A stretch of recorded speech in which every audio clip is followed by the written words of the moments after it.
Et c'est parti, 5 choses que je ne ferai jamais subir à mon mec. Parce qu'on est où là? On n'est pas là pour le stresser. Les filles, enregistrez le TikTok et les gars, confirmez, validez en commentaire. Et si je t'ai convaincu à la fin de la vidéo, abonne-toi. Ok, c'est parti. Première chose, je ne le mettrai jamais en compétition avec quelqu'un d'autre. Mis à part à créer de la jalousie et des problèmes, ça sert à rien. On n'est pas dans une émission de télé-réalité, on n'est pas dans les 10 matchs parfaits ou je sais pas quoi, là, non, c'est pas... Non, y a pas. Deuxième chose, jamais je n'atténuerai la vérité. S'il s'est passé un truc qui lui a pas plu, je préfère qu'il sache dans le détail de A à Z l'histoire plutôt qu'il apprenne quelques mois après qu'il s'est passé ça, il s'est passé ci. Bref, ça c'est invivable.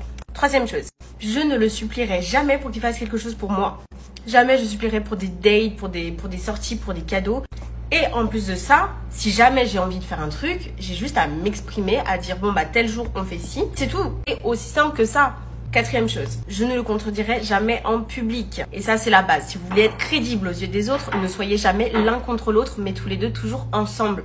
Et si jamais après, voilà, vous n'êtes pas d'accord sur le sujet, bah vous vous expliquez en privé sur le chemin du retour. Et enfin, dernière chose, je ne lui reproche plus les erreurs qu'il a commises dans notre relation. C'est-à-dire que si l'embrouille est passée et qu'on a réussi à s'expliquer, on s'est expliqué, basta, on n'en parle plus. Ça sert à rien de ressasser le sujet sans cesse et sans cesse.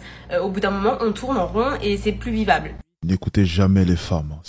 De manière générale, n'écoutez pas les femmes. De manière générale, abonne-toi et clique sur l'œil en bio. Je vais te rendre riche.